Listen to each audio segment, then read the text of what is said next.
नमस्ते दोस्तों, आप सबका एक बार फिर से स्वागत है आपके अपने YouTube चैनल सत्य सनातन में। और आज हमारे साथ में जो शख्सियत हैं वो किसी पहचान के मोहताज तो नहीं है, लेकिन बहुत सारी नई बनी पहचानों को उन्होंने ऐसे हाशिए पर लाकर खड़ा कर दिया है कि ना कि देश बल्कि अंतर्राष्ट्रीय कोर्ट तक मामला पहुंच गया है।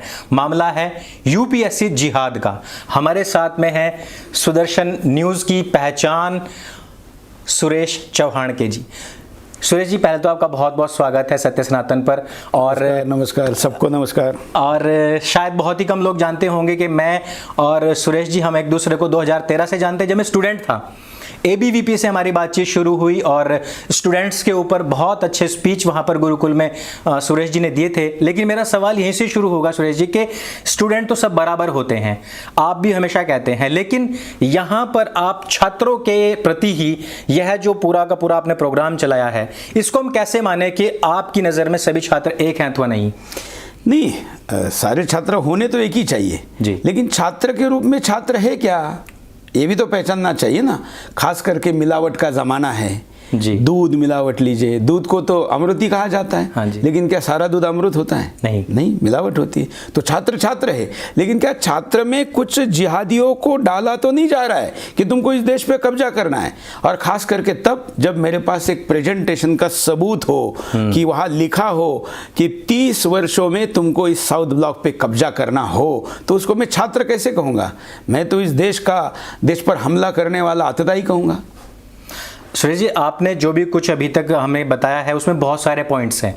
मैंने बहुत सारी प्रतिक्रियाएं देखी हैं, आपके जो वीडियोस चलते हैं उसके नीचे भी मैंने बहुत सारी प्रतिक्रियाएं देखी हैं और बहुत सारे लोग इससे स्वीकार्यता भी है उन लोगों की। लेकिन आप इस प्रोग्राम के माध्यम से युवाजनों को और जो माता पिता हैं उनको क्या बताना चाहते हैं, थोड़ा सा आप उसको ब्रीफ में बताइए। देखिए, मैं पहले तो युवा और माता पिता क्या पूरे देश के लिए चिंता का विषय, ये केवल किसी बच्चे की एग्ज़ाम, उसका करियर यही तक सीमित नहीं है। हमारे आपके पुरखों ने जो बलिदान देकर हिंदुस्तान को तथाकथित पूरी नहीं लेकिन जो भी थोड़ी बहुत आज़ादी दिलाई है, यह आज़ादी जिस लोकतंत्र ने बचा कर रखनी है, उस लोकतंत्र के 4 पिलर तैयार किए गए, 4 खंबे तैयार किए कि हाँ ये भवन सुरक्षित रहेगा। वो है एक मीडिया, दूसरा है जिसमें हम न्यायपालिका कहते हैं, मतलब खबर पालिका, न्यायपालिका, एक विधि पालिका, और आखिरी जो है वो कार्यपालिका। कार्यपालिका सबसे मजबूत है। प्रधानमंत्री इस देश में जो सबसे ज़्यादा समय रहे, नेहरू, उनसे भी ज़्यादा समय काम करता है एक आईएएस ऑफिसर या जो ब्यूरोक्रेट से। राजनीति की उम्र मंत्री बनने की, रहने की एवरेज उम्र अगर हम पिछले 35 सालों में निकाले तो 6 साल है। लेकिन कोई जो ब्यूरोक्रेट बनेगा वो 35 से 40 साल रहेगा। वो ब्यूरोक्रेसी सबसे पावरफुल है। उस ब्यूरोक्रेसी में अगर कोई ये कहता है कि तुम इसमें मुसलमान बन के घुस जाओ, इस देश पे तुमको कब्जा करना है, तो ये तो बात किसी बच्चे की, उसकी करियर की, या किसी माँ की उसकी बेटे के लिए सपने की रही नहीं, ये हिंदुस्तान के सपने की है। आपके मेरे पुरखों ने बलिदान दिया, ये देश गुलाम बनाने की दिशा में जा रही षड्यंत्र की है, इसलिए ये सबने सुननी चाहिए।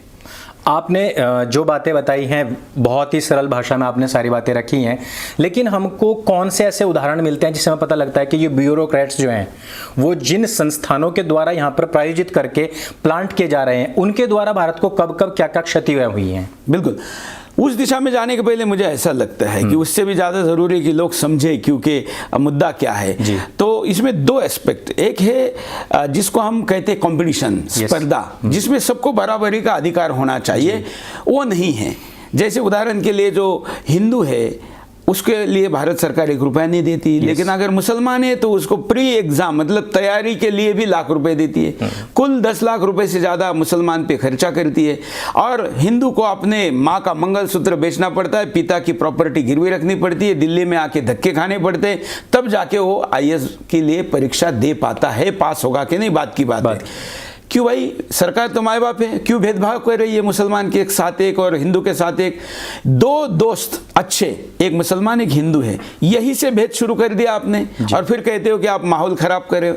तो पहला तो डिस्क्रिमिनेशन आप कर रहे हो हिंदू मुसलमान पर, दूसरा डिस्क्रिमिनेशन आप कर रहे हो बाबा साहब अम्बेडकर के सपनों पर, उनके सिद्धांतों पर। इस देश के दलितों को रिजर्वेशन है और वो चल रहा है, हमें उस पर कोई आपत्ति नहीं। लेकिन हमारे दलित भाइयों के कोटे में अगर मुसलमान भी दलित बनकर, ओबीसी बनकर अगर एग्ज़ाम दे रहा है, तो एक तरफ वो मुसलमान कहता है कि मैं किसी धर्म का नहीं, हमारे धर्म में जाति नहीं, दूसरी तरफ परीक्षा देते समय वो जाति का रिजर्वेशन लेता है, वहाँ पर भी वो 60% कोटा कहाँ लेता है? हिंदुओं का। ओबीसी उसको माना जाने के कारण उसको एग्ज़ाम मिलने का मौका मिलता है 35 साल तक, हिंदू को 32 साल तक। उसको अटेम्प्ट करने का मौका मिलता है 9 बार, हिंदू को 6 बार। क्यों? एंट्रेंस के लिए उसको मार्क चाहिए कम, हिंदू को चाहिए ज़्यादा। उसके बाद उर्दू का विषय आता है, तो उर्दू का पेपर बनाने वाला मुसलमान, उर्दू पेपर लिखने वाला मुसलमान, उर्दू पेपर चेक करने वाला मुसलमान। इसलिए उर्दू की भाषा में हिंदी, इंग्लिश या किसी भी भाषा से ज़्यादा रिजल्ट है। जिस देश में उर्दू बोलने वाली की आइडेंटिटी इस्लाम से या मुसलमान से जुड़ी हुई हो, उस देश में इतनी बड़ी, और कितनी बड़ी, तो 140%, 140% ग्रोथ इसमें मानी गई है 2011 से लेके 20 को हम जब तक बात करें। तो माना जाए कि अगर मुसलमान होशियार हो गए भाई, और इसलिए कंपटीशन है और वो तो परीक्षा दे के पास हो रहे, तो भाई 140% की ग्रोथ मेडिकल में है क्या? डॉक्टर बन रहे, इंजीनियर में है क्या? बन रहे। तो किसी भी क्षेत्र में नहीं है, और यहाँ है। उस परीक्षा में जहाँ व्यक्ति के पास बहुत बड़ा नॉलेज होना चाहिए, वहाँ मदरसे में ग्रेजुएट किया हुआ आदमी भी IAS बन रहा है, जिसने जीवन में धार्मिक पुस्तकों के आगे कभी कुछ पढ़ा ही नहीं। तो आप क्या कर रहे हैं? ये तो बहुत बड़ी बात है ना। आप ऐसी जगह पर, तो ये मेरी आपत्ति है फॉर कंपटीशन। आपने पूछा राष्ट्रीय सुरक्षा जी, सबसे महत्वपूर्ण मुद्दा ये है राष्ट्रीय सुरक्षा। मैं किसी को 4 रोजगार ज़्यादा देने के तैयार हूँ, किसी को 10-20 लाख करोड़ रुपए ज़्यादा देने को तैयार हूँ, लेकिन राष्ट्रीय सुरक्षा से समझौता नहीं करूँगा। इन लोगों को IAS बनाने का सबसे बड़ा फैक्ट्री कौन चला रहा है? प्रधानमंत्री मनमोहन सिंह का जो HD था जी, वो ज़कात फाउंडेशन चलाता है, और 40 मुसलमान चुनकर आते हैं UPSC में, उसमें से 27 उसके पास से आते हैं। सोचिए, पूरे हिंदुस्तान से 18 लाख लोगों में से जो 40 लोग आते हैं, उनमें से 27 एक ऑर्गेनाइजेशन चाहते हैं। वो ऑर्गेनाइजेशन अल-कायदा के साथ, लादेन के साथ, बुखारी के साथ, बकारी क्या नाम उसका, IS के साथ जी, अमेरिकन मुस्लिम एड के साथ, पाकिस्तान IS के साथ अगर जुड़ा हुआ हो, और उसके मेरे पास बैंक स्टेटमेंट हो, भारत के कौन से बैंक में कौन से NGO से पैसा आया, तो मैं क्यों ना बोलूं? ये मेरा इसके पीछे का सिद्धांत है कि मैं इसका विरोध करूंगा। और अंकुर जी, आप तो इतना इन लोगों को जानते हैं जी, अगर मेरे पास कोई ज्यादा मसाला नहीं होता ना, तो ये मेरे खिलाफ चिल्लाते ही नहीं। इनका इतना बड़ा चिल्लाना भारत से लेके अमेरिका और तुर्की तक, इट मीन्स कि मैंने सही नस दबाई है। यस। मतलब आपका कहना सीधे सीधे ये है कि जो मदरसा छाप और मदरसा ग्रेजुएट लोग हैं, ये अब आने वाले समय में भारत की अगर कमान संभालते हैं, तो एक बार फिर से मुगलिया काल आ सकने की संभावनाएं बनी हुई हैं। बिल्कुल। और दूसरी बात जो आपने बताई है कि इतना सारा कुछ ज़कात फाउंडेशन, अभी एक मैं प्रोग्राम देख रहा था, उसमें भी यही बताया गया था कि ज़कात फाउंडेशन रोहिंग्या और बांग्लादेशियों की बाकायदा यहाँ पर बस्तियां ऑफिशियली बस्तियां बसाई जा रही हैं। तो यह तो वास्तव में हमारे आसपास के क्षेत्र, पूरे देश की सुरक्षा के लिए एक बहुत बड़ा खतरा है। क्या हम इसमें जो हामिद अंसारी, शाह फैजल, और अभी मैंने देखा एक लड़की का सिलेक्शन हुआ है कश्मीर से, जो कि भारत के खिलाफ काफी बोल चुकी थी, तो क्या आपको लगता है कि इस तरीके के नमूने और ज्यादा पैदा हों? बहुत है, ऑलरेडी है।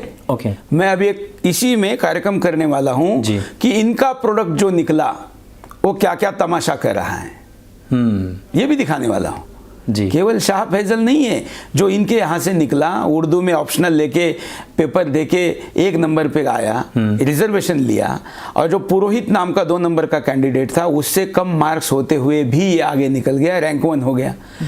ये आदमी पाकिस्तान के प्रधानमंत्री को नोबेल पुरस्कार मांगता है, मोदी को नहीं मांगता है जी। ये कश्मीर के अलगाववादियों का साथ देता है, भारत के विरुद्ध बात करता है। ये इनके प्रोडक्ट है, और होगे भी क्यों नहीं, क्योंकि इन्होंने, मनमोहन सिंह ने जो 5 केंद्र दिए, कोचिंग सेंटर दिए, उनमें से 4 केंद्र मुस्लिम यूनिवर्सिटी में, 5वां केंद्र मुस्लिम बहुल क्षेत्र में है, और उसमें एक केंद्र है AMU, अलीगढ़ मुस्लिम यूनिवर्सिटी, जिसके दीवार पर जिना का चित्र टंगा हुआ है। तो जहां जिना का फोटो लगा है, उसके आगे बैठकर IAS की तैयारी करने वाला आदमी हिंदुस्तान के विभाजन की बात नहीं करेगा तो क्या करेगा? बिल्कुल करेगा।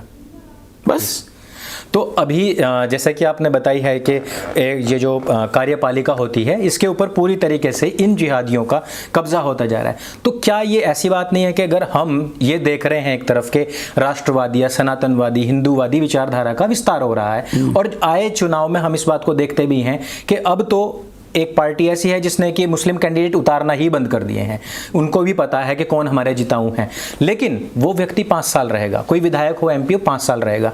ये क्या पैरेलल दूसरी गवर्नमेंट बनाने के लिए जो कि 30-35 साल तक अबाध रूप से यहाँ पर अपनी सत्ता को चलाएगी, क्या आप उस तरफ इंगित करना चाहते हैं? आप पता है कितना बड़ा पावर है उनके पास जी।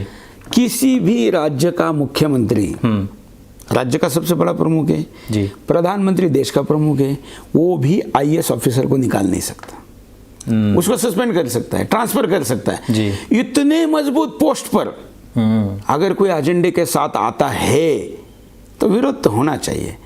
एपीजे अब्दुल कलाम है तो सर पे बिठाएंगे, राष्ट्रपति बनाएंगे, लेकिन अगर एजेंडा लेकर आ रहे हो कि तुमको 35-30 साल में ये साउथ ब्लॉक पर कब्जा करना है, फोटो दिखाकर कहते हो कि आवर गर्ल्स एंड बॉयज, अरे आवर्स, पूरा हिंदुस्तान आवर्स नहीं है क्या? Yes. और हम तो ये मानते हैं ना कि कोई कलेक्टर बना, कलेक्टर छोड़ो, सरकारी चपरासी भी जाति धर्म का नहीं होना चाहिए, Yes. देश का होना चाहिए। तब आप कहते हो कि मुसलमान होना चाहिए, आप कहते हो मुसलमान होना चाहिए तो चलेगा, और मैं कहता हूं कि मुसलमान ज़्यादा हो गए तो नहीं चलेगा। सुप्रीम कोर्ट से लेके सब जगह पर मिसलीड करें। अभी मैं सुप्रीम कोर्ट की कार्रवाई देख रहा था, मुझे पता नहीं उसको कोर्ट करना कितना कानूनी है क्या नहीं, लेकिन उस कार्रवाई में भी वकील साहब हमारे बारे में झूठ फैला रहे थे। तो जाकिर नाइक तो ने तो अभी खुले तौर पर कहा यही बात। जाकिर इसमें पार्टनर है। हाँ बिल्कुल, जाकिर का partner Zakat foundation of India international का डायरेक्टर है। और मैं भी देख रहा था एक कलीम सिद्दीकी जो कि हिंदुओं को अपनी विचारधारा के हिसाब से कोई व्यक्ति मानता ही नहीं है, जानवरों से भी बदतर मानता है, वो इसका सदस्य है जेडएफआई का, और ये लोग अपने बच्चों के अंदर वही विचारधारा प्रस्तुत नहीं करेंगे, वही प्लांट नहीं करेंगे तो क्या करेंगे? और वो कहता है मैंने 5 लाख हिंदुओं को मुसलमान कन्वर्ट किया है, जो कहता है। Yes, he is the mentor of IAS candidate. Yes. नहीं, आपका जो पूरा का पूरा मुहिम है ये बहुत बड़ी है, और मैं तो सत्य सनातन के ही नहीं बल्कि पूरे देश और विदेश में जहां तक भी हमारी आवाज़ पहुंच रही है सबसे मैं कहना चाहता हूं कि वो इस समय पर, खास तौर पर इस समय पर, क्योंकि सुरेश चौहान के जी अपनी कोई लड़ाई नहीं लड़ रहे हैं, उनके बच्चों का भविष्य मैं जहां तक सोचता हूं बहुत सुरक्षित है। वो हमारे और आपके जो बच्चे, आने वाली फसलें और नस्लें, उनके लिए लड़ाई लड़ रहे हैं, उनका तन मन धन से सहयोग करें। मैं तो इतनी यही अपील करना चाहता हूं। मेरा एक अंतिम आपसे सवाल है कि आप युवाओं से क्या कहना चाहते हैं, आपका क्या संदेश है? देखिए अंकुर जी और तमाम मित्रों, जिस भी देश को जिसने बचाया है उसका इतिहास निकालिए। मैं हिंदुस्तान की बात नहीं कर रहा हूँ, किसी भी देश का निकाले, युवाओं ने बचाया है। क्योंकि राष्ट्र के विकास के लिए तो उत्क्रांति चाहिए, लेकिन राष्ट्र को बचाने के लिए क्रांति चाहिए, और क्रांति युवा धमनियों में होती है, युवा जोश में होती है, युवा होश में होती है। इसलिए मैं इस देश के युवाओं को कहता हूं कि वैसे ही अधूरे आज़ादी हम जी रहे हैं, केवल राजनीतिक आज़ादी हमारे पास है, वो भी झुंड में पैदा होते हुए लोग अपने वोटिंग राइट से बदल रहे हैं। ऐसे में अगर लोकतंत्र में घुसकर कोई व्यवस्था को बदल रहा है, मालिक बनना चाह रहा है, वो अपने पीपीटी प्रेजेंटेशन को अपनी वेबसाइट पर ऑफिशियली डाल रहा है, फिर भी आप लोग चुप है और केवल अपने करियर की सोच रहे, तो आपसे, हमसे, चुप रहने वाले से बड़ा पापी कोई नहीं है। और इसलिए ये वक्त न्यूट्रल रहने का, देखते रहने का, और देखिए कोई और करेगा हमें उससे क्या, ऐसा कहने का नहीं है, ये उतरने का है। शायद जब अंग्रेज एक फोर्स इस देश के खिलाफ थी, दुश्मन थी, तब हमारे लोगों ने इतना बलिदान दिया। इस वक्त हमारे खिलाफ फोर्सेस की संख्या बहुत ज़्यादा है, उनकी सैनिकों की संख्या ज़्यादा है। ऐसे में हमारे लोगों ने भी बड़ा बलिदान, बड़ा संघर्ष करने की तैयारी रखनी चाहिए। और इस चैनल के दर्शक सत्य सनातन के, मैं जानता हूँ कि पक्के देशभक्त हैं, पक्के हिंदूवादी हैं, इसलिए मेरे आपसे विशेष अपेक्षा है कि इस शो को केवल दर्शक के रूप में मत देखिए। ये आपकी, हमारी समूची लड़ाई है। इस लड़ाई के ऊपर आप अपने फेसबुक पर जाए, व्हाट्सएप पर जाए, ट्विटर पे जाए, जितने भी आपके लोग हो, आप हमारा दोनों का केवल वीडियो शेयर मत करो, इसको करो, आप अपना वीडियो बनाओ, अपना वीडियो लोगों को दिखाओ और उसके द्वारा आप लोगों को समझाओ। ये मैं चाहता हूँ। साथ साथ में आप जब सुदर्शन के शो रोज़ रात 8 बजे आपके पास आएंगे, उसको लोगों को अवेयर करो। ये मेरी बेसिक बात है। बाकी मैं तो कितना भी टाइम देने के लिए तैयार हूँ इस चैनल के लिए, लेकिन आज सुप्रीम कोर्ट की सुनवाई थोड़ी देर बाद होने वाली है, फिर भी आप एक आध दो प्रश्न ले सकते हैं। हाँ, एक आपने लास्ट टाइम जब हम प्रोग्राम देख रहे थे तो आपने एक मुस्लिम ऐसे अधिकारी की बात की थी जिन्होंने प्रधानमंत्री नरेंद्र मोदी जी तक के जहाज की तलाशी ले ली थी। मैं चाहता हूं कि आप वो एक्सपीरियंस जो है उन समय का, उन लोगों का, वो जो खबर है जरूर हमारे दर्शकों को बताएं, क्योंकि इससे स्पष्ट पता लगता है कि जिस प्रधानमंत्री को पूरे विश्व का सबसे शक्तिशाली प्रधानमंत्री माना जाता है, उसको भी रोकने की ताकत एक ऐसे जिहादी आईएस में हो सकती है। और ऐसा शक्तिशाली कहने वालों में वो है, वो कहते हैं कि मोदी तो हिटलर है। यस। तो मोदी को वो हिटलर या हिटलर से भी बड़ा विश्व का सबसे दमनकारी प्रधानमंत्री कहते हैं। ऐसे प्रधानमंत्री का हवाई जहाज चेक, हेलीकॉप्टर चेक कौन करता है? एक ऑफिसर करता है। मतलब आप सोचो कि कितनी ताकत ब्यूरोक्रेसी में है। न्यूक्लियर बटन तो प्रधानमंत्री के पास नहीं होता ना दबाने को, जाके थोड़ी दबाते हैं जी, वो तो आदेश देते हैं। लेकिन जो बटन दबाने के लिए उनको फीडबैक देना और उनके ऑर्डर को एग्जीक्यूट करने का काम तो ब्यूरोक्रेसी का है। तो ये ब्यूरोक्रेसी इतनी खतरनाक शक्तिशाली है, ये बनाई किसने? मैं सारे ब्यूरोक्राट्स पर मेरा आक्षेप नहीं है, लेकिन ब्यूरोक्रेसी तो अंग्रेज बना के गए ना। यस, बिल्कुल। तो वो किस लिए बनाई थी?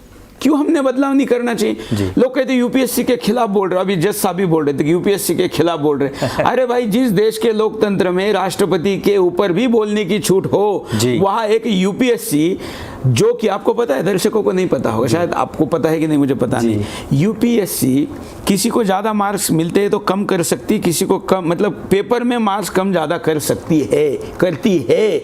जब सुप्रीम कोर्ट ने उनको पूछा, 2018 की बात है अभी, अच्छा, तो उन्होंने कहा कि ये हमारी इंटेलेक्चुअल प्रॉपर्टी है, हम आपको बता नहीं सकते कि हम क्यों कैसे करते हैं। तो जिस देश में सूचना के अधिकार पर पूरी ट्रांसपेरेंसी की बात हमारे देश के प्रधानमंत्री कर रहे हो, संसद की कार्रवाई लाइव हो रही हो, हमारे जजेस की कार्रवाई भी लाइव, अभी हम लाइव देख रहे थे, अभी थोड़े दिनों में वो अपना चैनल लाने वाले।